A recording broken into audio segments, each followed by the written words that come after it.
is the Sheriff Department. I believe Sheriff Napoleon is on the line. And I believe assisting him will be Samara Harb. Sheriff Napoleon, are you there? Good morning, Madam Chair. This is Under Sheriff Dan Faunus. Can you hear me? Well, good morning. Yes, we can. Good morning. The sheriff wanted me to pass on to the committee that he will be joining shortly, but he had, from the start of the hearing time, he has already changed location once to go to another meeting. He's now leaving that to get access to a computer so that he can get on this call. He's asked me to begin the presentation, but he wants the committee to know that he will be on as soon as possible to carry the day and complete the presentation. Dan, That's acceptable to the chair. Dan, can you hear me? Oh, I can, sir. There he Yes, is. sir. Welcome, sir. Welcome. All right. How's everybody? We're so excited to see you. Yeah. I am glad to be seen. I know that's right. Is everybody doing well? Mhm. Everyone's doing well, and I will let you start the presentation. All right. Thank you so much, Commissioner. First and foremost, I want to thank you all for giving us an opportunity to present our budget. I want to thank the Undersheriff for giving the initial intro for my thought to be not on time, but I'm glad I made it. So obviously the mission of the Wayne County Sheriff's Office is committed to serving and protecting the public and providing quality law enforcement to all. We have several divisions. If you all want me to go over them, but I think most of you, especially on this committee, are aware of them and what each and one of them does. So I really, unless you want me to go through that, I figured let's get straight to the nuts and bolts of it. Nuts and bolts is fine. All right, thank you. So this budget is predicated on full staffing in the jails.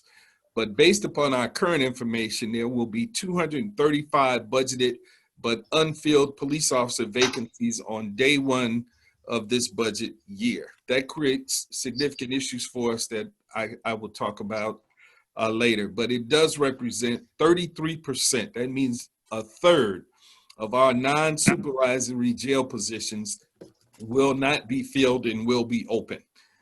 Each vacancy has to be backfilled on an overtime rate, which means we're paying more for the person to be there than if they were a full-time FTE on regular time. The population on the jail is a projection. Certainly we've had outside forces affect the size of the population. I believe today we have about 900 people in the jail, just around 900, and we have about 1,500 on electronic monitoring. This was the result of our working with the prosecutor and the chief judge of the Third Circuit Court during this COVID-19 crisis. But it is now creeping back up. So today, as I indicated, it's up to about 978 with about another 1,400 on electronic monitoring. We've been working every day with the CEO's office, and we'll continue to meet sometimes on a daily, weekly, or monthly basis to develop and implement the efficiencies in the operations for this office, including but not limited to looking at positions that could be done differently by maybe considering civilianizing the positions, especially since we cannot hire folks, and the hiring of retired law enforcement staff in the courts, tether, in other areas. We have an agreement with the union that allows us to hire retired officers to fill some of our vacancies in positions in the agency. Without that option, I don't know if we could actually fill some of the necessary positions that we have. So we are grateful for that.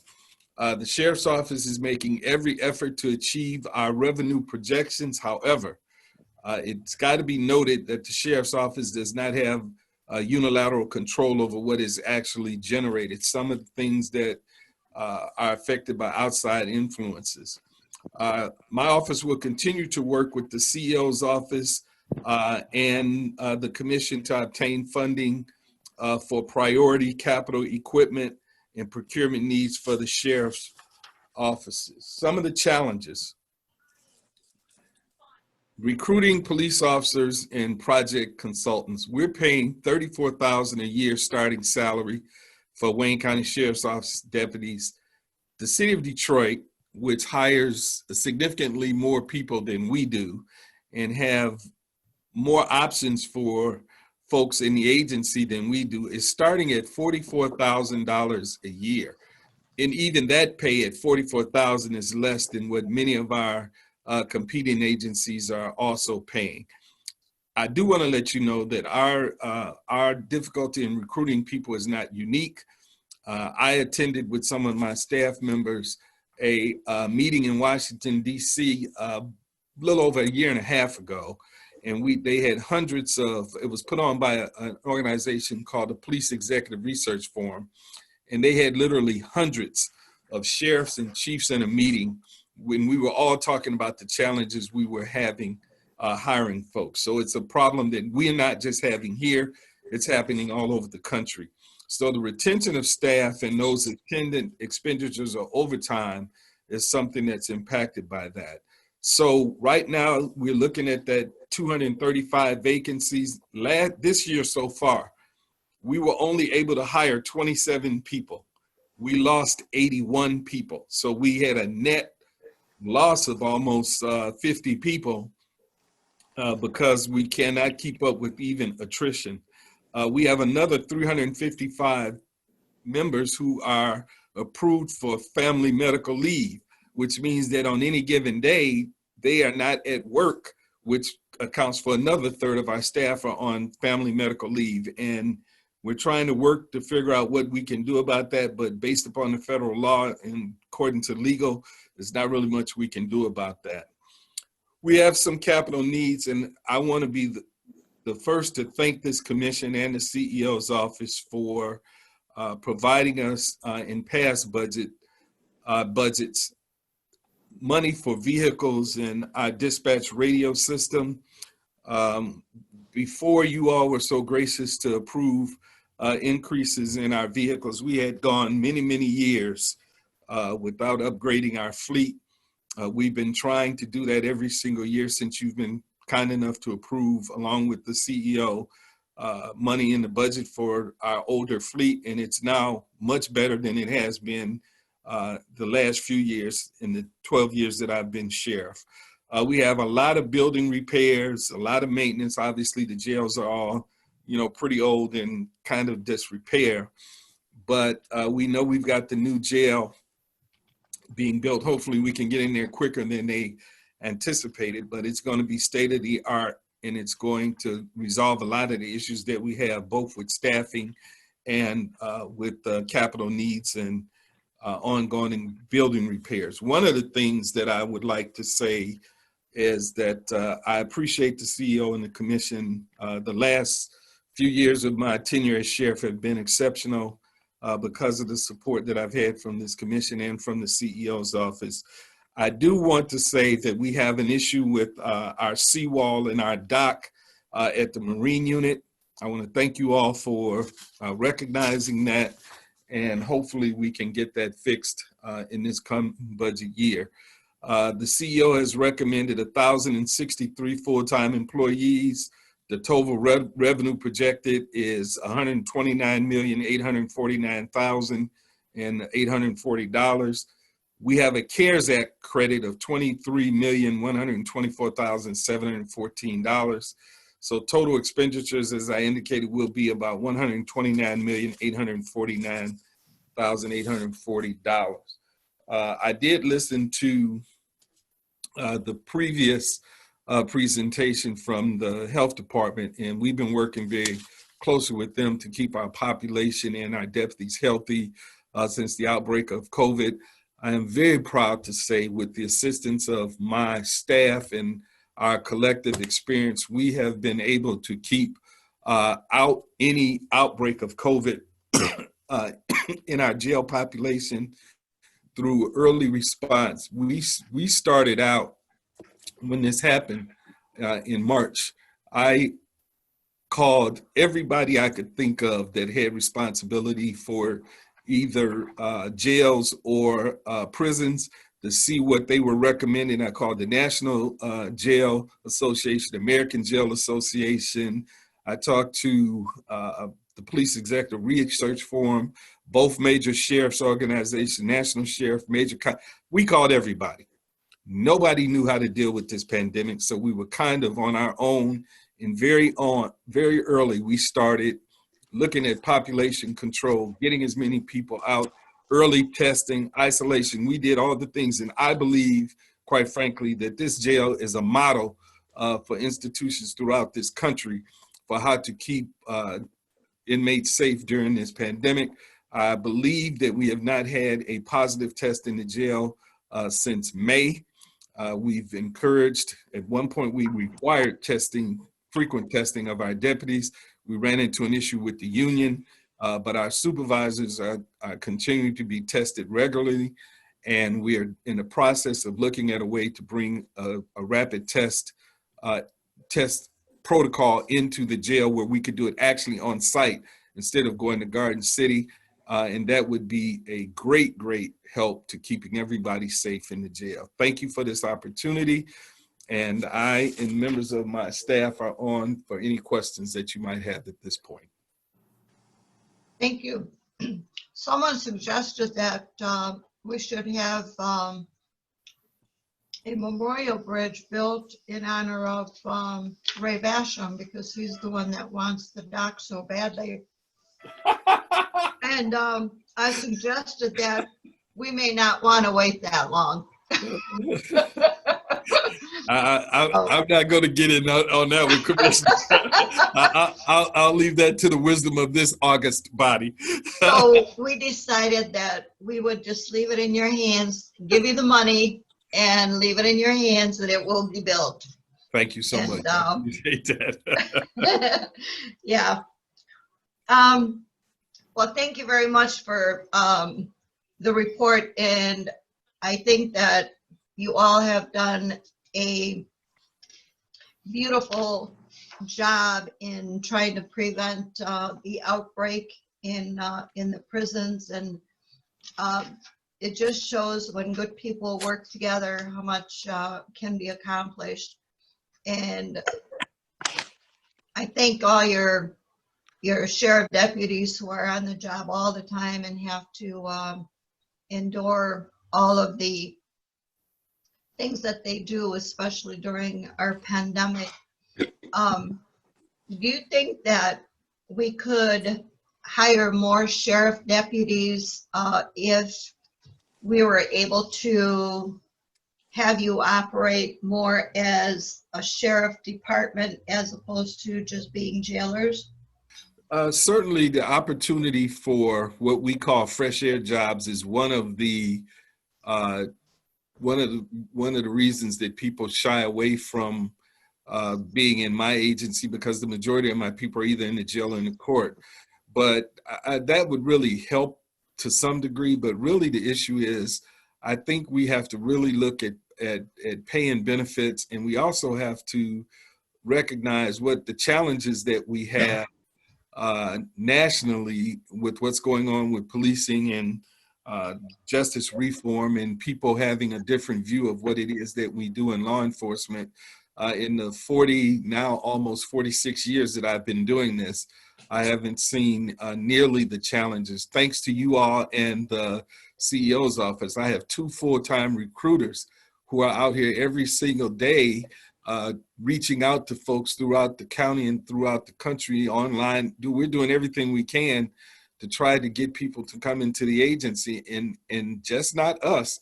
They're having this problem throughout the country, and it's going to, at some point, require some national strategy.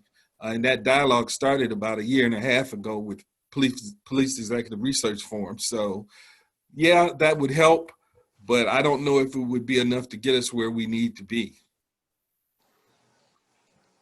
So we need more money, and but we're in the union, so we would have to have, how would we go about giving them raises then? Well, that's a negotiation between Right. the union and the CEO's office are in contract negotiations as we speak. And certainly I think everybody recognizes the challenges that we have in law enforcement when it comes to the pay and benefit package, you know, and it really is a challenge. It's going to take some national dialogue to try to figure out how to address this issue. And while we can do everything, and you all have done very much to help us, but I just don't know how much help on a local level we're going to be able to do, to be honest. I have Commissioner Palomero who'd like to chime in. Hey, classmate. My man, how you doing? I'm good. Good, good. I just want to clarify because there have been meetings, tours, discussion. I just want to make sure that I understand exactly where everybody is at on the Marine Patrol dock repair. Is the money in the budget? Does the executive support it? I know we've made a lot of verbal noise, if you will, that the commission supports it, but there's been grants that have been denied. There's always been very good reasons why it hasn't happened, but now I think we're looking for clarity on how and when it's going to happen, and I just want to know exactly where does this stand. So this is Kevin. Yep. Yeah, there is a capital budget out there that is about $4 million right now. The only thing that's been allocated so far is the $600,000 for the sheriff vehicles, which is the normal ask for the sheriff. There is $750,000 that's unallocated that is available for the dock. The CEO is not in disagreement for the dock. He's okay with the dock. So there is money out there in the budget for $750,000. So How I'm much will told the the dock dock costs cost? more. How much will the dock cost, Joe? I didn't think that much. I Through heard the chair, this is Sumaya. The Hi, cost will Sumaya. be $870,000, and we have 25% that will come from DPS, $276,000. So the $750, if we go with the same format and the same repairs, we should be all set. So just to clarify, what I'm hearing then is in fiscal year 2021, this dock is going to be fixed and repaired. Is that accurate? Yeah, assuming the budget is approved. And yes, assuming the budget gets approved, yes, sir. It will be. We have the plans. We already did the engineering part. Everything's all set. Okay. We just have to That start. is time great. work. I know it's important. It's important to a lot of people, and it's almost become a running gag, but I'll be ready for a new joke to take over because that's in Elizabeth Park, and it hits a little close to home after talking about it for so long. I appreciate everybody's efforts in trying to get grant dollars to pay for most of it, but it's time to fix it however we have to fix it. So thank you very, very much. Thank you, Commissioner. Sheriff Napoleon, the answer is then you will do all you can to direct staff to get it done. Oh, as soon as the budget is approved, that will be a top priority. Hopefully we can get it done before the weather breaks again next year. Commissioner Palomero, does that sound good to you? Well, not only sounds good, but I think the smile on my face shows that it's good too. So I'm thrilled. Thank you. That sounds really good. I did say when all good people work together, things can move. So hopefully we'll get this done ASAP. The money will be in the budget and the money will pass. And so October 1st is coming up next week. And we'll be able to have it ready. Commissioner Palomero, anything else? No, just to, in case anybody missed Sheriff's greeting to me, we were classmates 35 years ago at Detroit College of Law. And because of alphabetical seating, sat by each other and shared some notes as well. So thank you. That's awesome. Anyone else would like to speak with the sheriff? Yes, I raise my hand, Madam Commissioner Chair. Baydoun. Thank you, Sheriff Napoleon. I put the right hat on for this segment of the budget. Thank you very much, sir. Oh, I left Sheriff, mine up north. It was last Monday when I toured the marina there, and I'll be quite honest with you. First, I would like to thank my colleague Commissioner Basham for arranging that tour. It was an eye-opening experience for me, and quite honestly, I am very glad to hear that the money is there in the budget. I might add that the actual building that's there, the prefab building, could use a little bit of attention as well. If there's extra money, Sumaya, maybe we can vinyl side it or do something to make it more up to date, if you will.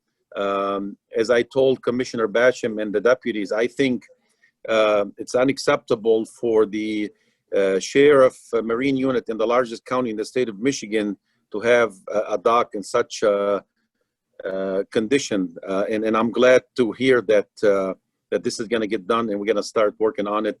And I don't want to say let's name it after Basham right now. He's still with us and he's very healthy, but we'll come up with a name one day. Thank you, Sheriff. Thank you for what you're doing. Let's not forget, it's Commissioner Palomera's district, so we don't want to step on our vice chair's toes either. Well, we can call it the Palomera Basham dock then. Let's just get it built. I'm not worried about any names. Thank you, though. Okay. Well, in that case, Thank you, you can do Chair. it after a woman who is chair of the commission, the Ways and Means, so that's fine with me. No, just kidding. Martha What G. about- Scott wants it. There you Yeah. go. No, I'll just take the Davison. We'll do it after the sheriff. Then it's out of everybody's corner. Anyone else on the commission who would like to speak with the sheriff today? Commissioner Anderson Commissioner raised his hand. Anderson? Madam Chair, I just wanted to say thanks to the sheriff for the great job with all the things he's had to deal with this year with the pandemic and with the loss of our sheriff deputies. Just to say thanks to him for his attention and what he's been able to do with limited resources. Thank you, Commissioner. It's good to see you too. It's been You a too. while. You too. Are you finding that people are coming into jails because of domestic violence, or what are the most recent issues for the uptick? We have, I think we've experienced a significant uptick in issues that relate with relationships because of the challenges of people being at home and confined. So we have seen some uptick in domestic type issues, but quite honestly, we've seen a little bit of everything across the board. Fortunately, though, we've been working very closely with the courts and with the prosecutor, and we're managing our population very well in this pandemic. And really, I would really like for this commission to understand that because of the help and cooperation that we've received from this commission and from the CEO and the hard work of the men and women inside of the Wayne County Sheriff's Office and us constantly re-examining what we're doing in this pandemic. My undersheriff is doing an exceptional job in managing the testing part that we have going on internally. The chief of the jails is really on top of the population control and making sure that the deputies and the inmates and the other employees who are in the jail are not becoming sick. I believe at the end of the day, I know I talked to the governor's office quite a bit, and they have adopted a significant number of the things that we started voluntarily doing in the Wayne County Jail and mandating it for jails throughout the state. because we have, as the largest jail in this state, we have been extremely effective in keeping this COVID crisis out of our jail. And we're constantly updating and looking at ways that we can do it better. And I think that I really need to give a shout out to the undersheriff, to Samaya, to my chief of the jails, Chief Dunlap, and all of the people who are involved in my general counsel, David Melton. We're constantly trying to make sure that we're doing the best we can to keep this community safe from this virus, and we've been pretty successful at doing it. Well, we have a good sheriff in town, and he has very good staff around him, so we're not surprised. Thank you. Anything from other committee members? Just want to, thank you, Madam Chair. Yes. Thank you. Just want to say thanks to the sheriff and his staff for all that they do. We appreciate them. We appreciate you all. Sorry for your loss over there, though, too. Thank you. Yeah. Thank you. It's been rough for us, but I can imagine. we will, the men and women in this agency have stepped up, and they're doing such a phenomenal job. And I think that as the sheriff, I'm very fortunate that they have understood our mission. They're buying into the mission, and we're getting along very well, especially during this difficult time. So I really would like for you to really understand that, yeah, you know, we've got great leadership, but the rank and file have also stepped up and really done an exceptional. It's very difficult to go into that environment enclosed like that for 16 hours a day, knowing that there's a pandemic that could break out inside those walls at any moment in time. But we're working on it, and we've been very successful so far, and I think we will continue to be. All right. We say thank you. Thank you. Well, let's pray that things will get better next year and people will be paying their taxes. So hopefully we would be able to give some relief to the deputies in the form of a paycheck. Thank you. With that, I will close out and give you the last word. If that, is that me, Commissioner Varga? Yes. Madam Chair, okay.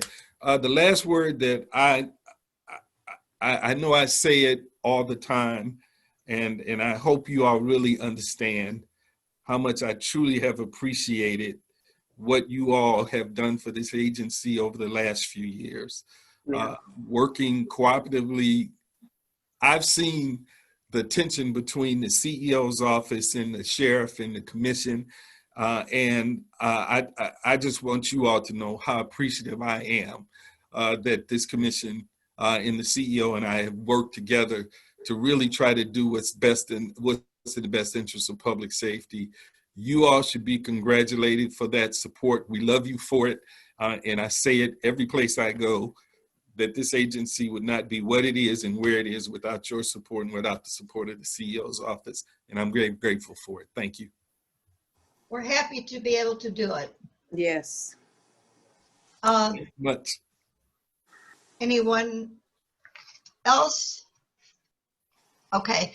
Well, thank you for coming, and we are on to the next budget, which I believe is going to be our prosecutor. Mr. Abbo? I'm here. Yes, ma'am, that is correct. And I think that would probably be prudent to thank her for her consideration and being on hold for the last hour while our budget hearing ran slightly over. Thank you, Madam. Oh, no Thank problem at all. you. I appreciate the shout out, but no problem at all. We all work really hard, and I know that you do the best you can to stay on schedule. So thank you very much, though. Thank you. I have to echo also what the last thing the sheriff said, because this has been such a different working relationship from the previous administration, I must say. Yes. I appreciate the commission. I appreciate the chair being, very open, and all of you. Not only Commissioner Varga, but also the commission chair, Commissioner Bell, and all of you that we can call at a moment's notice. I don't want to start calling names because all of you have been extremely, and I mean that, all of you have been extremely responsive. And it's been, while we can't always agree on how we can get to where we have to go. We have to get there together. And I have to say, this has been such an odd period of time. I've been doing this for a very long time. And I was a prosecutor for 12 years. I was on the bench for 9 years, and I've been the elected prosecutor for this is my 16th year. And I've never seen anything like this. We come from a time, not only COVID time, in this time of great unrest in our country, with, you know, police unrest and everything, and also flying cars over bridges. Yes. And, you know, we have 105 fatal criminal car accidents. I was talking about that earlier at our COVID meeting this morning. Ever since the pandemic, it seems that people believe they can drive anywhere they want. I'm sure all of you have experienced what I've experienced, sitting at a light and seeing somebody crash through, not crash, but run through a light or a stop sign at a high rate of speed. And this is resulting in children losing their lives, innocent children losing their lives. We have probably one a week, and 105 instances recently. And then the drag racing, 15 drag racing cases, and, you know, the circles that you see, the donuts that you see. We had a death during one of the people trying to do the donuts recently, a homicide. And so I don't want to talk a lot about that, but just it's unprecedented times. And I want to just say one thing about the jail effort in conjunction with the Circuit Court, Chief Judge Kenny, and the Sheriff's Department. And what the sheriff didn't say, it's very, very time-consuming work. I mean, it's not like we've been successful because of just some minute attention, but it's been very, very hard, back-breaking, time-consuming work when we've looked at each and every person in the jail, whether they had medical issues, mental health issues, substance abuse issues. We made a decision very early on that we are not going to release someone from the jail without a plan for somewhere for them to go. And the sheriff's staff worked very, very hard on that as well. We've had some missteps and some repeat offenders, but really very few in terms of all the work that we've done. So I just wanted to give the Sheriff's Department a shout out, because at any minute I can call them, what's going on with this person? What's going on with this person? And they respond. So I didn't know Commissioner Palomar was a lawyer. Didn't know that. And let me just also say, I've been sitting here for a while, and now my neighbor decides to cut their grass. So I hope that you don't hear too much noise. I have Didn't notice. We didn't notice. Good. I have members of my staff on the line as well that may have to turn to for some questions, but I want to just start out with the top 5 areas that we need help with. We submitted a status quo budget, but it wasn't really even status quo. We're really struggling, as you know, and they have this thing in the law called incorporating by reference. And what that is incorporate what you've said in previous years, and without taking a lot of time repeating about how under-resourced we are, about how our pay is, and the sheriff touched on that, we can't keep up with anybody else, and how people leave all the time, not because they want to leave, they want to work for us, they want to work for the county. They want to work for a county that has their similar ideals and morals and sense of justice. They want to work here, but they can't because they can't afford it. The average law student coming out has $150,000 worth of debt, and they can't afford to stay here with the pay that we get. And then it's hard to retain people here, not because they don't want to be here, but because it's very difficult. But the number one area we have to pay attention to, we have to have a case management system. We cannot survive on what we have now. You know, we can't be transparent. We had, just a quick example, we had a reporter call us with information on some gun cases and some other issues. It took us 3 days to compile that data because we don't have a case management system. We have paper files. We have, our computers break down all the time, and I'll talk a little bit more about that later, but we're gonna have to, as a county, we are back in the dark ages. And I know I've said this for 15 years, but we have to do something about this. We have to. I mean, not that it matters, and this is not even the main reason. I got hammered on the campaign trail because we are not a transparent office. And as a result, we're not a transparent county. And in these times when people want to know what's going on in the criminal justice system, when there's criminal justice reform that has to be had in many areas, and I can't answer a reporter's question about something the public deserves to know because I don't have a system that can get me those answers. And we cannot survive like this anymore. We cannot. We cannot. We have boxes, stacked up in the office. This is 2020, getting ready to be 2021. And we're running like we're in the dark ages. We can't do it. Every major office across the country, every major DA's prosecutor's office across the country, if someone wants information, you can push a button and get it in a few minutes. They have a criminal dashboard. They have a case management system. We don't have any of that, and we cannot put it aside anymore. We can't. And so every single study that's come out about criminal justice reform and police reform has some tentacles to transparency and the dissemination of correct information. We can't track our cases by race. We can't track our cases. We can't even track our cases. So we're going to have to do something in partnership. We need to have a paper, and we're supposed to be paperless before we get to the new building. Now, I have no idea what's going on with that, but that was a promise that was made, because when we asked for file storage, they didn't give it to us. They said, oh, you're going to be paperless by then. So that new office that we're going to have has no room for file storage. We have to be online, and that was a promise that was made to us. We also have to be, and Commissioner Varga, we've talked about this many times, some of the other commissioners, we have to be paperless in communications with police agencies. All of you represent different cities with police agencies, obviously. We cannot communicate with them. We can't even communicate with the court downstairs in our building. And we certainly can't communicate with other prosecutors' offices across the state. Because again, I've said this before, if in fact we want to track a serial rapist, a serial molester, whatever, we have to make 15 phone calls. We should just be able to push a button. And so it's getting to the point where it's beyond ridiculous about the kind of system that we have. We also need, this is time to implement and train people. We have a 6-month minimum for systems and training, 18 months for programming with connections to police departments. And if I say anything wrong, I have my, I have Mark Lang on the phone that can, on the line that can correct me. The pandemic makes need for more efficient communication with agencies, courts, and defense painfully clear. I'm gonna give you some examples later. And we need integrated connections to all Wayne County and Michigan State Police record management systems. Why should we have to pick up a phone? Why we can't communicate with people when they're not working, only from 9 and 5. Also, we need electronic submission of warrants and supporting evidence. You know, this is nothing new. We've talked about this before. If an out county, Brownstown, Flat Rock, anywhere in our county, they shouldn't have to send the police department, our police agency down, and they haven't been able to do it anyway during the pandemic, so we may do.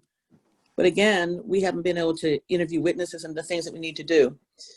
Once information is entered into the system, we need information supplied so we can just seamlessly have that warrant request either granted or denied. And also we need communications, obviously, with all county courts, and we can't do that right now. My office can't communicate with the Wyandotte Court. We can't communicate with Garden City. We can't communicate with Allen Park, nobody. We can't do it on our current system that we have. The system is about $1 million for the first year and then $500,000 for every year after that. The programming to integrations to police costs $10,000 per integration. I don't know what that means. If you want to know what that means, I can have Mark explain that to you. Digital storage requests, we did apply for $800, I think this is correct, $387 under the CARES Act. One of the problems with that is we have to be up and running by the end of the year. We're exploring the move to cloud storage through the Department of Information Technology or looking at a case management provider. So again, I don't want to spend any more time on that, but I cannot even begin to explain to you how critical this is. People want information. One of the ways that we can keep uprisings and things like that out of Wayne County has been fairly successful is to tell them information, tell them what's going on, tell them who we're charging, tell them what we're charging. We can't do that. And like I said, every major prosecutor's office in the country and mostly across the state can do so.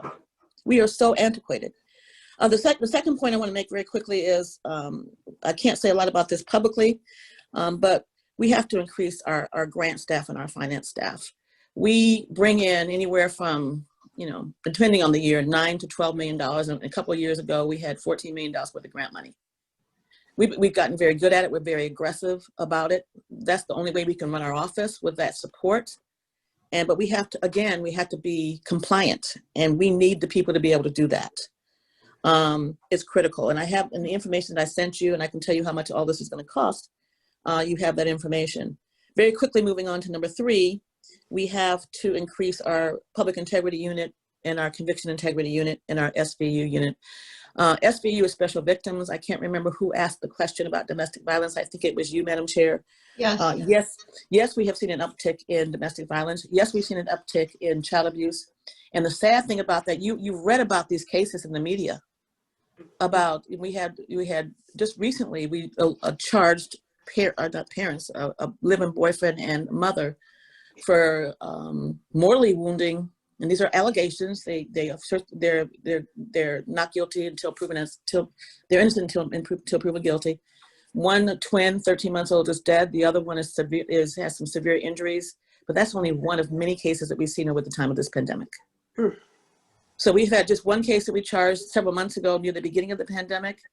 The child abuse is getting, and the family violence is getting even more and more violent. We had a case where an 8-year-old was abused by, I can't remember if it was a father or stepfather. But in addition to the abuse, he took her head and slammed it against the driveway pavement. I mean, that's the kind of stuff that we're seeing.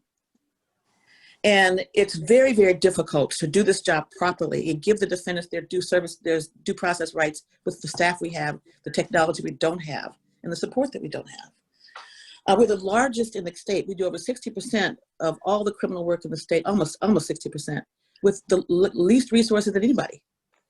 The defense bar, NDS, who has a huge contract that you provided, makes, their lawyers make more than ours, and they only do 25% of the work. And anyway, I'll just leave it at that. The CIU, you all know about the Conviction Integrity Unit. We have 700 backed up cases. We've exonerated over 20 people. We need to be able to move through these cases quicker. We made a whole presentation before public safety about this about a year ago. We brought some exonerees in with us to explain how this unit has changed their lives, but we have to have more people. Public integrity, I don't even think I really have to talk about that. With police unrest and police brutality and police shootings, we have to expand that staff.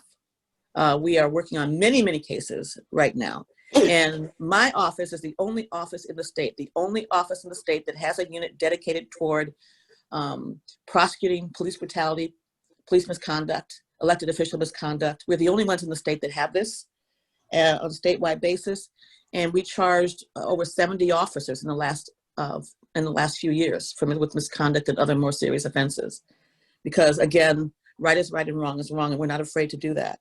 But we have to be resourced to do it. I skipped over SVU, I'm sorry, about why we have, I think I did talk about that. Sexual assault is increasing, everything's on the rise. And so just going very quickly toward some other grants that we have, and this, I might have to call on my CFO to talk about this later.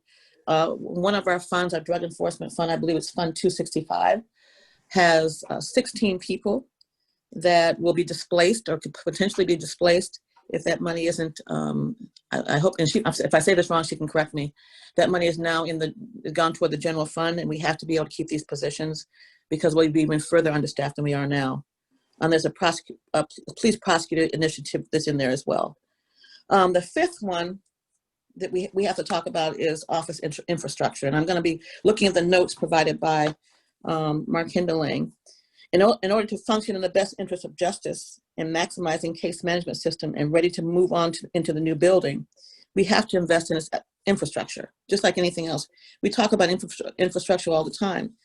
Our office and our equipment, as I said, is so antiquated. We need this friendly equipment.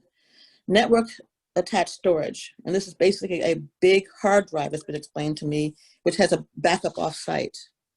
I won't go all through it, how much everything costs, but again, we've requested a lot of this under the CARES Act. Portable disk drives. The new computers that were issued by the county do not have the ability to read disks. And guess what? All cases submitted to us now have some form of disk evidence, whether it's body camera material, green light, other kinds of material that we have to review. This is imperative, and it doesn't even cost that much. That cost us $30,000, so I will mention that. Laptop workstations for all staff for obvious reasons. We have to be able to work remotely and appear in court using our laptops. These laptops would allow the APAs and staff to realize the full benefit from the new case management system. We have to have wireless access points and on and on and on. And we can send you a list. Our multifunction devices, we've had, the contracts have run out. We have some orders that we had 7 down a couple of weeks ago, 7. Almost all the ones we had, we didn't have a copier.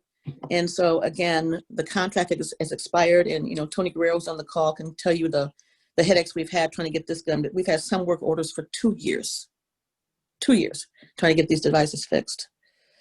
And then, of course, the court now is, as you probably know, the court opened back up today for jury trials. And we need colorized versions of a printer for exhibits in court. And trials are resuming, and the presiding judge has requested 15 copies of each of our exhibits. We don't even have the mechanism to be able to do that. And that's on the order of the presiding judge. Scanners, again, the existing files we have are paper. I'm just going to run through the rest of this because it's going to take me all. Just suffice it to say that we don't have any of this material, and again, we have a list that allows us to be able to do what we need to do. And you know, large format printer, I could go on. I want to just move on to the second part, and I'll move through this very, very quickly. I want to give you an update on the rape kits. Again, they've all been tested. We are up over 220 convictions now, so that's 220 rapists off the street of the city, the Wayne County, that we wouldn't have had before, but for your support. I hope you will continue that support. That's the only way that we've been able to get things done. You already know that we're a leading model. We're the leaders in the nation, Detroit is, for how we've handled that particular process. So again, over 220 convicted rapists off the street, and really many more victims of that than that, because as I've said many times before, over 15 of them are what I call super serial rapists. They've raped anywhere from 10 to 15 times in our project alone. So, and that's just the time that they've been arrested and caught. I've talked about the Conviction Integrity Unit and how we need to expand that. Our COVID operations, I'm going to talk more about that in just a second. Backed up trials, and this is something I hope that everybody will pay specific attention to. A lot of people were asking, you know, what are you doing with all the time? You're sitting working remotely. Well, guess what? We have over 1,800 backed up trials that we have to do. Over 1,800 because of COVID since the beginning of March that we have not been able to do. We still have to do these trials, and cases have not stopped coming in. I don't know how we're going to do this. I don't know how we're going to try all these cases. So again, we have in the materials that you either have, we got it in late. I'm so sorry about that, but we were swamped. Materials I outlined for you how many backed up homicide cases we have, how many backed up child abuse cases we have, and so you can look at that material as well. I've talked about our grants and how we need help there, being able to manage our grants. Human trafficking, I'm just going to say a minute. I've asked for a human trafficking prosecutor for this is the 5th year. We can't get that under control until we have some support for that. I've talked a little bit already about domestic violence and child abuse numbers. They're through the roof. Homicide numbers are through the roof. Non-fatal shooting numbers are through the roof. Drag racing, I've talked about, through the roof. 105 fatal criminal car accidents, in quotes, through the roof. I've talked about the case management system already. We have some union issues, monetary union issues we're going to have to pay attention to. I want to talk a little bit about, I'm going to pretty much end here, about our litigation technology unit. That money is running out, along with money that was provided for juvenile lifer cases that we were ordered. Every prosecutor's office in the country was ordered to look at juvenile lifers. Wayne County has led the way in this state. We have done 95 hearings, I think 96 now. No one else has done that in the state combined. We've done more hearings than anywhere else in the state combined. And we have 62 juvenile lifers have been released. And again, when we talk about juvenile lifers, we're not talking about people who didn't commit the crime. We're talking about people who did commit these murders, in one case a quadruple murder, but we have to go through the long process. And I've been to the Commission on Public Safety and explained all that as well. And so we have to have that by order of the United States Supreme Court, not the Michigan Supreme Court, the United States Supreme Court, and that money is running out. Litigation technology that was formed because of the influx of video evidence, including body-worn cameras, and that was a question that was asked a couple times on our information. Their responsibility is to provide assistance to the Wayne County Prosecutor's Office and in processing, preparation, presentation, and documenting digital evidence. With the significant expansion of body-worn cameras and interviews by video, especially during this pandemic, the litigation technology unit continues to experience a steady spike in the number of requests received, as well as facing an increase in opportunities to challenge the creativity of each litigation technology specialist. And with like I said, I'm talking a lot faster than I'd like, but with the implementation of the body-worn cameras, already voluminous submissions of evidentiary materials will see substantial increase, increasing the burden on prosecutors and prosecution units in review and preparation of these materials. Let me just give you a quick example. It used to take maybe 20 minutes to charge a simple, quote unquote, drug raid. Now with body-worn evidence, and let me just say, I am a proponent of that. I'm a proponent of anything that's going to help us get to the truth. But now it will take almost a day or a half a day for a seasoned prosecutor to issue that warrant because they're reviewing, on average in a search warrant, it could be 6 to 8 officers to come out all of their body-worn camera evidence, all their scout car video. If there's green light surveillance material, we have to look at all that. And so thus this unit was designed to do that, to have that help. I get criticized all the time because we cannot possibly review all the body-worn camera evidence prior to charge. We review it anytime there's a police citizen encounter, and we review it on a lot of these cases, but oftentimes it falls to the trial prosecutor to review this evidence. And it should be the other way around. We should have the capacity to do it prior to issuing charges. Now, fortunately, we're seasoned enough where it doesn't cause us to issue wrong charges. But again, we should have the full comport of the evidence before we charge a case.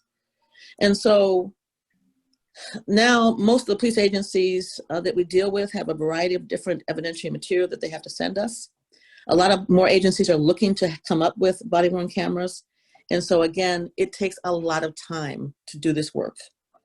Our LTU has 7 employees. Only one is earning benefits. All the other ones are very, very smart, young, bright millennials mainly, who are paid salary only, and they make our business so much easier. And they are the ones that stepped up when we had to go to digital discovery. And most of you know, a lot of lawyers on the more lawyers on the commission, you know that we have discovery. That means we have to turn over all the evidence we have to the defense. And so now we had to do it digitized because we've only had, I think, 4 or 5, maybe not even that many, I'm happy to say, COVID cases in my office. And so because we shut down the office right away, we shut it down to the public, we shut it down to the police officer, we shut it down to the defense attorneys. So we had to do everything digitally. And we cannot keep up. We get so many, we cannot keep up with the discovery. And judges are now dismissing cases because they don't have the discovery because we don't have the staff to be able to give it to them. And so it's a huge problem. And we've asked for 5 FTEs, and these are not lawyers. These are people that would work and distribute this discovery because, again, we have to do this. And with the glut of all of this evidence that we have to disperse, we have to get it to the lawyers or the defendants don't get their due process rights. So they're the ones that stepped up, and they taught and trained police officers how to use the evidence because we went to evidence.com. And again, this system was a fruit of years-long RFP, and we were doing a pilot program with 2 of our police agencies. We had to drop that, and we had to go full force to all 43 police departments plus that we work with. Thank you. And so I'm gonna kind of stop here, I think, but we have a lot more things to talk about. And again, just to give you kind of an idea, we had 3,700 requests for discovery that we had to do during this pandemic. So we have a lot of vacancies. We can talk about those, but I kind of want to end it here. It's gone a little long. But again, we are struggling here. You've heard me say this forever. It's been doubly hard by the pandemic. And again, we cannot continue if we want to be, we cannot continue not to have systems in this county that are commensurate with the technology that we have now. It's embarrassing when we can't provide information that people ask without telling a reporter, or anybody, a litigant. I'm sorry, I have to get back to you in 3 days because we got to pull this information out. So with that, I'm going to end. I want to reiterate again, I appreciate the cooperation. You always listen to me. You always support me. And I want to thank you for that. And I look forward to our continued cooperation. Have a lot more information to talk about. But again, we provided a lot of it in our materials that I've given you. Okay, We need help. Yeah. With this budget, we're pretty sure if the dollars are going to be coming in, that we would be able to do budget adjustments for you, for everybody else in the coming year. One thought came to me like immediately. We're getting all of these laptops on COVID dollars. Maybe you could have your staff call the IT director to make sure that those laptops coming to you, that those laptops coming to you, one, how many are you getting, and are you getting all that you ordered? Two, will these laptops have the CD capability? Because this would be the time to maybe talk about that as they are ordering it under the COVID dollars. Yes, my Mark Hindeling is on the line if he wants to add anything. I ran through these materials, so some of the things I said may not make a lot of sense because I was trying to go through it quicker, but we have a whole list of IT needs that we need. So Mark, if you can answer that question quickly for Commissioner Varga. Yes, good afternoon. The laptops, we are slated to receive 220 of those CARES Act laptops. They will not have disk drives because the county standard does not have disk drives, and it would take longer and be far more expensive to get something with one integrated. So the cheapest route is to use the county standard laptop and get a add-on optical drive. So we will need an additional 220 for those new computers as well. And that's going to cost money. So I'm talking out of line and out of frustration of not being able to get them, even though it's not. I think you should be able to get something that you need, especially for your particular office, even if we have to go out of our way to get it without having to haul another gadget to place into that laptop. I think I've been pretty clear, but it's really hard. And the number one concern I get, or certainly the top three concerns I get when I talk to my constituents, which include all of your constituents, is why can't we be more transparent? Why can't we do this? And we cannot, and we have to be able to provide this information, especially in these times, like I said, with criminal justice reform. We have to be able to push out this information. And the other thing too is once we get things in place, we probably be able to save some dollars down the line because, with my prosecutors running around and taking 2 hours to find a file and going to the Vigliotta building and to the HQ and try to find a file that we can't find because they're not computerized, because we don't know where they are. And that's a whole other thing I didn't talk about. We need to do a combined county storage system, in my opinion, but anyway, and get it all scanned. It's just a waste of time for a trained prosecutor who needs to prosecute their homicide case, their child abuse case, running around looking for files. And we spend so much time doing that. And it's such a waste of time and talent and energy. And if we invest some money at the top, we should be able to, we'll be more lean, we'll be more efficient, we'll be able to save some costs, I think, down the road. Did they tell you how much more it would cost for the laptops and how much more time it would cost or delay would cause if they ordered you those with the CD capability in them? Mark? Commissioner, the problem is that HP, who actually makes the laptop, doesn't have the capability or have the model with them on board in their business line anymore. So this is really our only option. Wow. Wonder if other computer. Okay, I will talk to the IT director on this one because I know it's very disheartening that you can't get equipment that you really, really need. And we're locked into one company. But that's only one of your problems. Yes. Do you have a price tag on all of the needs that you had mentioned? I have a price tag on the personnel that I talked about, and the price tag on the personnel for all the things I've talked about is $1,754.24. Oh wait, $1,754 basically, if I round it off. And that's for the funds, the CIU, the PIU, everything that we talk, the discovery things we have to have, and a spreadsheet I can provide to you momentarily. And so we have it all so in spread, it's all in spreadsheet and all mapped out. And Mark has 2 the million complete, in a ballpark would probably do you much good to start with the IT as well. Perhaps we talked about trying to get with all the other communities, but I didn't follow up on it, quite frankly, myself, to see if they would be willing to, and then COVID hit, to try to work something out so they could get on the same page, technically speaking, so they wouldn't have to be faxing things to you or deliver things to you. and we do have support from all those communities for us to get this done. And we've had that support for a number of years. And as I indicated before, you know, the police agencies have 4 or 5 different systems themselves. And so integrating it, I'm not gonna say it'd be simple, but it makes so much more sense. We can be so much more efficient in this county. We So much more probably efficient. could not use any more COVID dollars for those, I wonder, out loud. Yeah. I don't know what the, I don't know what the status Kevin? is. Oh, go ahead, I'm sorry. Kevin? Kevin or Mark? Yeah, I'm here. I'm here.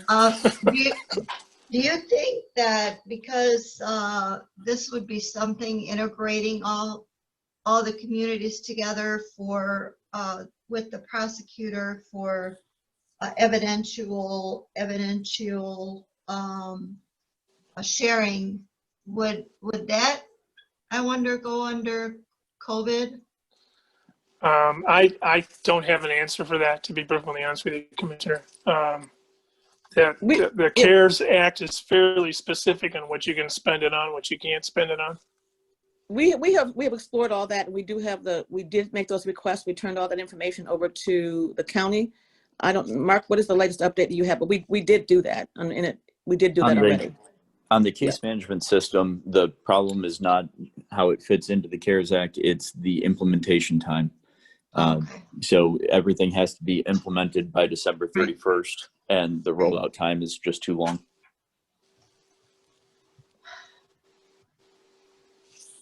Okay. Unless they come out with something again. Unless there's an extension, we're also looking at perhaps trying to get a portion of it paid, a portion of the implementation paid, and trying to work with a vendor on contract negotiations to see if we can get something there. But those are ongoing. It's something that we are certainly trying to capitalize on. And we've been working very closely with the county on those issues for quite a while. IT is so crucial to what you're doing.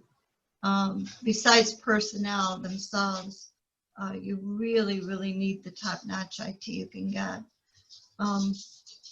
Any commission members would like to address our prosecutor? Okay, and you're not the only one about the transparency. It seems like a selected group of people who are running did not think that my office was transparent and all of that. And so it wasn't just you. So take it with a grain of salt that you are doing the best you can, and probably better than anybody in the country. And so don't listen to those naysayers. You're very well respected among all the communities, and who's that one person to criticize you anyways? Well, it's when you get criticized and you know it's true that you're not as transparent as you need to be. It really, yeah. It's not like we just started working on it. I mean, we've been trying to get this off the ground for years and years and years, and so. But I think you're more transparent than anyone really. With what you have to work with, I think, and above, you go above and beyond. So, of course, they don't give you credit at election time. But you just can't run a large law office on paper files anymore. No. Madam Chair, this is Yes. Baker McCormick. I Yes, had a go ahead. question. Sure. Thank you. Thank you to the prosecutor and all the work that you do. And when you talk about equipment, I am a strong advocate for resources in the area of domestic violence. Yes. And I was wondering, is there a way, and I talked to one of your staffers about a database of some kind, and I know that we talked about there were some issues with the state creating one and getting the state involved. But however, I was thinking that we on a local level, Wayne County database, where individuals could go just to look up or pull up those that have been violators of the domestic violence. You know, I think that's something, you know, we could talk about that, Commissioner Baker McCormick, and I do know that you're very passionate about that. Every conversation, every time we have a conversation, we talk about some aspects, and I know how passionate you are.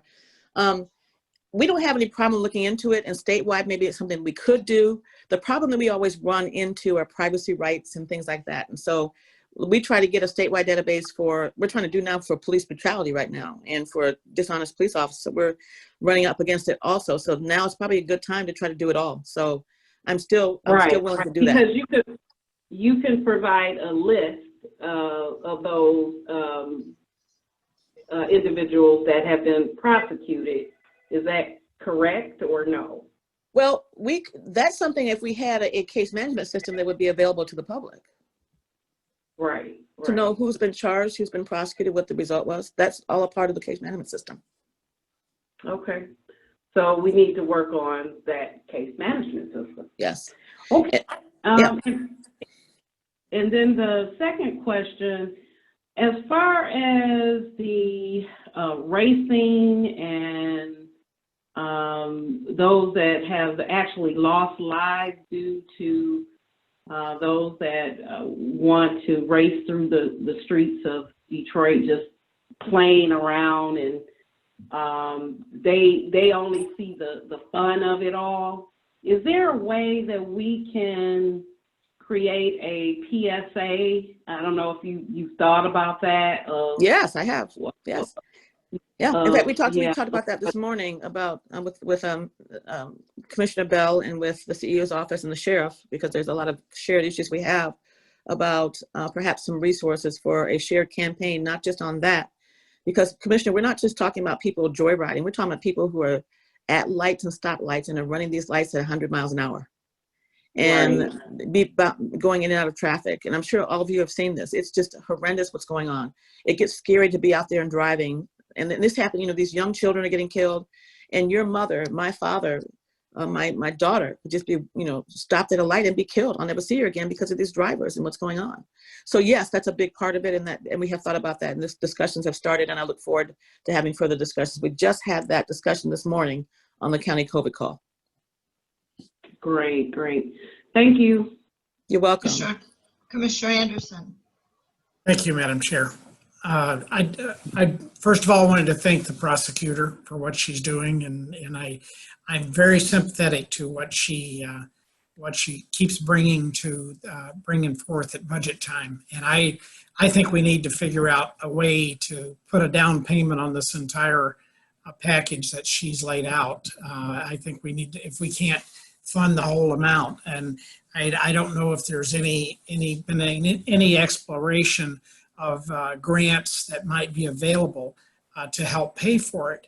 But I think the county has to pony up for the expense, because it is something that is critical to the prosecution of the criminals in our midst. We're seeing such an escalation in the cases that she laid out, and we see it on the news every day. And we have to do something to make a greater effort, I think, to allow them to prosecute the cases that need to be prosecuted. And I believe this is something that should be a very high priority for the commission. and for the county. I don't know if you could speak to it, Kim, whether or not there's any funding out there that might pay for part of that cost, but I know we're going to have to bear a large share of that cost. Yeah, we've always looked for that, and we haven't found anything that we do have, and I know my director's on the phone. We do have various grants that have IT needs that services to provide for us. We've had some IT help from the federal government, but it's not really in issues of personnel or equipment, equipment in this case. And so we have been looking for that all along. And what open information does, as all of you know, is the more information they have, the less incidents that you're going to have. Especially when it comes to the police brutality and police reform, the more information they have about why you've charged, why you haven't charged, who you've charged, who you looked at, the results of your investigation, then that allays a lot of fears. That tells people that you're doing the work. That tells people that it's being looked at accurately. And so that's just one area. We should be able to tell this is where the rapes are happening in Wayne County. And we'd love to get to that point, but we're not even talking about that at this point. Again, we're going to have to start keeping this data per race, per gender. And so we can't even come close to doing that now. And that's what people are demanding. And they have a right to know. Mm-hmm. Yeah, I totally agree. And as far as the drivers that are out there that think this is just fun to do what they're doing, endangering everybody's lives on the road, I think we may need to, I don't know if there's laws in place right now. I'm sure there is, but I think confiscation of vehicles for those vehicles that are the supercharged vehicles that they're using in most cases, confiscate that vehicle for about 6 months and see how quickly they get the message. There's something that's got to be really a strong signal sent, and I believe you and the sheriff would have total support to try to do something on that, and to come down very hard on those people before they do kill someone. And there have been people that have died. Yeah, there have been deaths already. And yes. When you lose a loved one, it really doesn't matter to you whether they're shot or strangled or stabbed, exactly, or in someone who's drag racing or weaving it out of traffic at 90 degrees. Dead is dead, and that's just the hard reality of it. Exactly. So I wish you luck with that. I'm in total support of it. And so I don't know, Madam Chair, how we can do something to try to at least support the prosecutor in finding some additional dollars for the system that she's hoping to get in place, where we have these records digitized to not waste prosecutors' attorneys' time to go digging in files in the Vigliotti building or some other location. It's just a terrible waste of their time to have them digging through files. And I don't know how long you can continue operating without having those files digitized and have them in place where someone can pull them up without having to physically take an hour or 2 or 3 hours to go down and dig through a bunch of paper files. So, and just as another plug to my conviction integrity unit that I know that you all know about, just having digitized homicide trials. I mean, one of the things we did last year, we brought a proposal to you just to get the homicide files digitized. Just start with that. Mm-hmm. And that would allow my public integrity unit, my homicide unit, and my my conviction integrity unit saves a lot of time when they're also running around looking for these files. And sometimes these files are 20 years old, 25 years old, etc. And to be able to push a button and see that child of that case on your screen, that's what we should be able to do. I mean, that's, and we can't. We have to go digging around a warehouse looking through, literally 50 boxes before we find the file. I mean, it's just unconscionable. Yeah. And you shouldn't be paying lawyers to do that. No, exactly. And to that point, Madam Prosecutor, how long have you been requesting this system? Since 2005. This particular system just recently, but a digital case management system since 2005, a year after I took office. Thank you. Is Chair Bell with us? Yes, I am. Can you hear me? I see your hand up. I wasn't sure if it was new or from previously. Yes, It's go new. ahead. Two Go things. ahead. Thank you, Madam Prosecutor, for all of the hard work that you do with the limited resources that you have. Two things. One, the human trafficking prosecutor. Yes. What would be the amount for that? It's about 125,000, if I'm right, around there somewhere with fringes and benefits. Okay, because that's something that I think is extremely important, especially in this day and age. It's been important for a very long time, and I'm looking into actually putting together a human trafficking work group for the commission. So that'll be very helpful in knowing the exact dollar amount. And then when it comes to the drag racing, I have an ordinance. Well, I found an ordinance from the year 2000 that I think Commissioner Varga put through that does Yes. talk about the confiscation of cars. So I'm going to send that out, Commissioner Varga, if you don't mind, to all of the commissioners because it is 20 years old, but it's very, very pertinent to what we're living in right now and to our elected officials so that they can know that we do have something on the books. Of course, the issue that I'm hearing in the community is the enforcement with law enforcement agencies that are already strapped as well. But I'll send that ordinance out just so we can refamiliarize ourselves with it, and hopefully we can add more teeth if we need to. So thank you for your work. Thank you, Madam Chair. Thank you, Madam Prosecutor. And I look forward to trying to assist in getting that case management system and a human trafficking prosecutor. Thank you. Thank you. Thank you. When that ordinance passed, it was, drag racing was so bad. On every new paved road, they would go from one to the other to the other. And the sheriff at that time took a lot of vehicles, and they were able to actually pay for personnel out of the proceedings of auctioning some of those vehicles off, because they didn't quit just with a fine the first time, the second time. And once they lost their vehicles, some of those vehicles were like $35,000. I mean, these are vehicles that are not cheap vehicles that they drag race with. And so I don't know how to get back to those days again. Yeah, it's a form of forfeiture, which is very, very touchy. And the law has changed significantly about forfeiture, but something has to be done. So we have to tread lightly when it comes to that. I just wanted to just say one more thing, if I could. And all of you know about the Pew Commission from the Chief Justice and the Lieutenant Governor kind of led. There's also the BARA study that I was a part of that lists all these different criminal justice reforms that should take place here in Wayne County. And we did have some of them going on, but they're going to cost money to implement. I didn't talk about that today. That's probably a separate thing I need to come to you to talk about. The things coming down the pike and these commissions and these results are going to cost this county some money.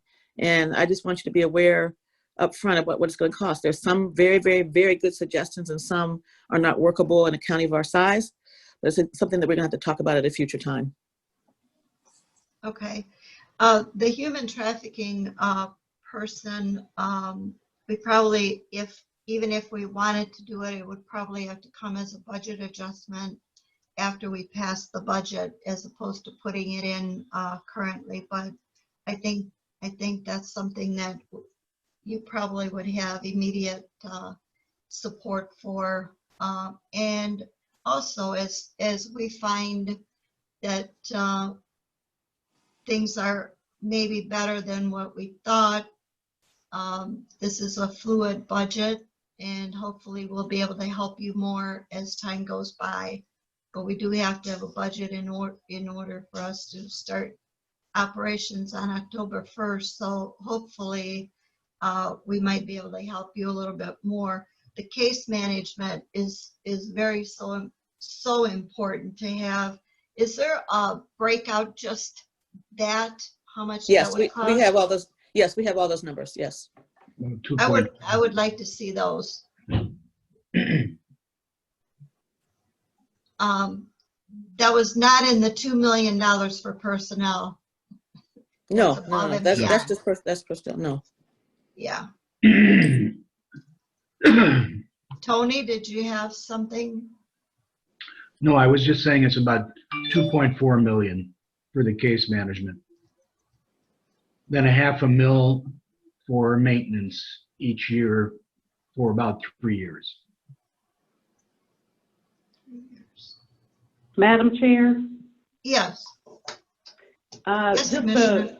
a clarifying question. With the case management system, there was someone, I'm not sure who, indicated that there could be a partial system put in place before December 31st. What would that look like? Mark, did you want to clarify? That's Commissioner Baker McCormick who's talking. Thank you, Commissioner. We are looking to see if we can get part of the system implemented so that we can use CARES Act funds for a portion, whether that be the initial configuration or the data migration from the old system to the new. But that is an ongoing conversation, and certainly we don't have a definitive answer at this point. But if we have the opportunity to use CARES Act fund for any of a case management system, we are going to try and do that. And is there a discussion that is happening soon around that, or what does the timeline look like in as far as knowing whether you can or cannot? There are 2 parallel discussions happening right now inside the county, and then we are going to reach out. So what we've done so far is we've done a request for information, and we've basically identified the vendors who could provide a system in a short amount of time. And so we know what systems are out there, which ones will work for us. And we are talking inside the executive and inside with Corporation Counsel on how to negotiate a contract with Corporation Counsel, and then how to use CARES Act funds to the maximum with the executive. So those conversations are ongoing. We aren't waiting for anything. We are talking right now. Okay, and so that our RFI is currently in place, and you're still looking for vendors. Is that correct? The RFI has gone out. The vendors have responded. We were able to get we watched 6 different demonstrations. So we know we've ranked them 1 through 6 now. And we know which ones will be able to provide something for us. Thank you. Thank you. Thank you. I just want to commend you for doing a great job over there. And if there are no other commissioners that want to ask questions, then I'm going to give you, Ms. Prosecutor, the last word. Any commissioners? Madam Chair, I'd just like to Commissioner say a Baydun. couple things. Thank you, Madam Prosecutor, for everything that you're doing to keep us safe in Wayne County, and working with the limited budget that you have. You will always have my support on the commission, and I appreciate everything that you're doing. Thank you. And again, I appreciate this commission. To me is something special. I mean, of all my years, it's everybody is so willing to work with us. And I know that you understand what I'm saying, but I just have to just say, at no time other than now, with the confluence of everything that's going on now, COVID, civil unrest, police brutality, police reform, uptick in family violence, just the violence of the violence, homicides up, non-fatal shootings up, drag racing, and I said all of that. It's a really difficult time, and we have to step up as a county and do what's right here, because again, everybody is demanding to know, and they have a right to know. We're public servants. They have a right to know what we're doing with their money. And it's really hard to talk to groups of people now. And, I gotta get back to you. Yeah. So anyway, I thank you for your support, and that is, can you hear me? Yes. Oh, okay. So that is, that's really my plea. This personnel, I have never asked you for something other than what I needed. the CIU, SVU, and PIU at the top of the list. But the number one concern this year is the case management system. Okay, did I hear Martha G. Scott? You did. Well, go ahead. Thank you, Madam Chair. And Madam Prosecutor, yes, there is so much that you need. And I saw how you were being challenged in this election, the stuff that you don't have, you know. But hopefully we can continue to work with you to get the things that you need. Thank you. Because you continue to work so hard, you know, and I know you were talking earlier about these hit and runs, and I was muted, but I just wanted to say that my staff was one of those hit and runs. But thank God she's doing okay. But and this guy just hit her and just left, you know. So yeah, one of my homicide prosecutors lost her sister-in-law at a guy that was going 90 miles an hour on, I think it was Telegraph or something, in and out of traffic, and it ended up killing her just on her way home from work. Yeah, she was just fortunate. She has one of these big cars. I think that's what really helped her from being hurt, you know, any more than what she was. Yeah. So it's just so much that we've got to do. But I just want to thank you for all you continue to do with all the issues that are before you. Yeah. Thank you. You're welcome. Thank you. Chair Bell, are you still on the line?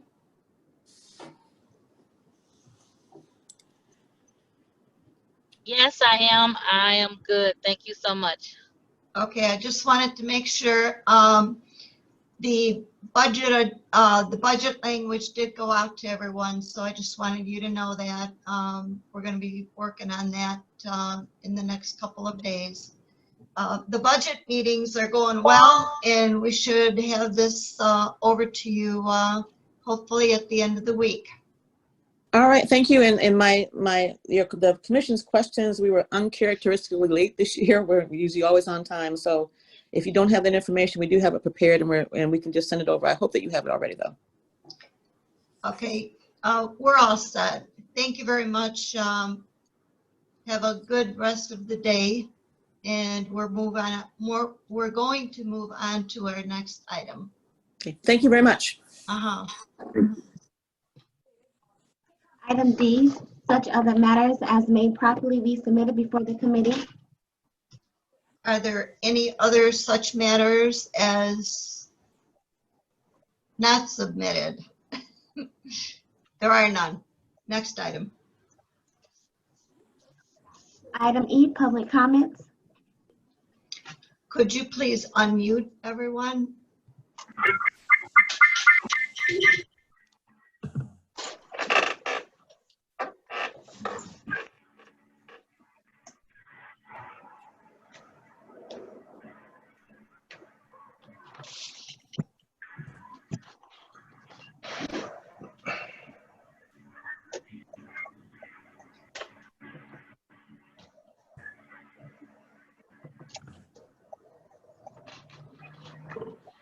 Everyone has been unmuted. Chair Varga. Did we get any emails prior to? No emails have been received. Thank you. Is there anyone in the public wishing to make remarks to the Ways and Means Committee? You may do so now. Hello, I'm president of ASME 1659. Most of these budget hearings are affecting the employees that work for me. And I just like to reiterate once again, as I have since 2 years ago, the employees that have been with Wayne County for 15 years or more seem to be the last thing that are budgeted and that are processed. I would implore everyone, the commission, the elected officials, Mr. Warren Evans, to think about the people that are voters, as well as employees, as well as the public, and the people that are paying taxes and putting money into Wayne County, as well as living in Wayne County, to think about them when they're budgeting. Thank you for your time. Thank you. Thank you for being part of our process every meeting that we have. We appreciate you. Anyone else in the public wishing to comment? Anyone else in the public? Yes, can you hear me? Comment? Yes, I Yes, can can you hear hear me? you. Yes, my name is Daryl Siggers, and I'm one of the exonerees that was exonerated by the Conviction Integrity Unit in Wayne County. And I would first and foremost like to, again, thank Kim Worthy and Valerie Newman. But this is a very, very necessary unit. And I'd like to thank you all for conducting this meeting. And I just say briefly, there are probably dozens of individuals in prison who are innocent. And as Kim Worthy indicated, there is a 700 case backlog because they don't have the necessary resources to hire the necessary staff and attorneys. And I would hope that you guys would really take this serious and get the necessary resources and monies to her department, because nothing could be worse than having a person in prison for a crime that they did not commit. I served 34 years in prison for a crime that I did not commit. And only by the grace of God and through the works of Kim Worthy and her staff was I able to get out. And so, again, I thank you all for conducting this meeting. And please, anything you can do to assist in that effort and getting those resources to Kim Worthy and her department, purpose of assisting and those individuals who are in prison unlawfully, who are innocent, please, I beg of you to do that. Thank you very much for your time, and please have a blessed day and stay safe. Thank You you. too. Thank you for participating, and I hope that you will stay active with us in the future. Thank you. Any others who would like to speak during public hearing to Ways and Means Committee, please do so now.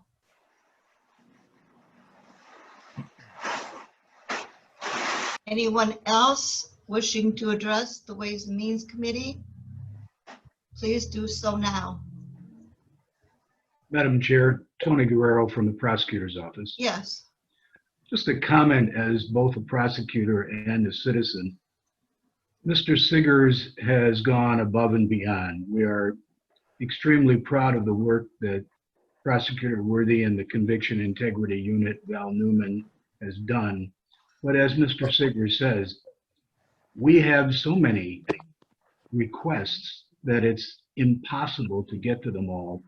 And I just want to give a shout out to Mr. Siggers, because here's a gentleman who served all those years in prison, came out, and I will tell you, he has not missed a single town hall meeting that the prosecutor has had. He has talked to citizens to let them know how important the unit is. And I just want to thank him. And I also want to echo what the prosecutor said and say thanks to this committee and to the entire commission, because you are open, you are always willing to listen to us. So we thank you very, very much, and I appreciate the opportunity just to make a comment. Well, thank you. We are very proud of you, Mr. Siggers, and hope to see you again as we continue our deliberations. Absolutely. I look forward to it. Normally, we don't talk back and forth between during public comments, but for you to have that kind of attitude after being locked up for so long, it's very commendable that you have this much energy to make sure that others who were in the same boat as you were are spoken up for. We appreciate you. Yeah. I believe he came to one of our committee meetings. Yes, I did. He did. Yes. Mm-hmm. Thank you. We Thank you appreciate very you. much. Thank you. You're welcome. I hear no other public comments. Next item, Madam Clerk. Item F, adjournment. So moved. It's been Support. moved and supported. All in favor, say aye. Aye. Aye. Madam Chair? Yes, Commissioner Palomero. Yeah, before we adjourn, and I realize we're adjourned, I just wanted to give congratulations for a long overdue ceremony that took place in Lansing today, dedicating the Elliott Larson building, named after Daisy Elliott and Mel Larson. Eric Sabrie's wife is Daisy Elliott's granddaughter. She was present. Granddaughter. Yep. Yes. Oh, wow. And Mel Larson was present, and Governor Whitmer dedicated the building in Lansing today. And that Civil Rights Act needs a few more tweaks to update it with the times, but it was badly needed back in the 70s, and their building is named after them in perpetuity now. So congratulations to all. Thank you. Oh, Madam Chair. yes. Thank you. Wonderful. Yeah. I wanted to go to that dedication. I didn't know it was today, though. And Oh, don't my forget, goodness. and don't forget to come back here tomorrow, starting at 10 o'clock in the morning. Correct, Mr. Ebo? Actually, tomorrow's meeting starts, we're going to start with Ways and Means Oh, at at noon. And then noon. following Ways and Means, we have retirement and probate tomorrow. And I might add, Wednesday, we have all the DPS departments, and we're going to be reviewing budget instructions. And then Thursday, we're hoping to remand the budget to the committee of the whole. So tomorrow, what time is the meeting? It starts at noon. We're going to have a Ways and Means meeting first, and then we're going to go right to retirement. Yeah, but we have other meetings in the morning too. Right, believe. I forgot. It's committee day. Yes, that's correct. I was just talking about our meeting of Ways and Means. Let me check my schedule. I wanted to get it started, but Public service starts public at 11 services. o'clock, and that's the first one. What time is public service? 11 o'clock. 11. 11, okay. And then Ways and Means at noon.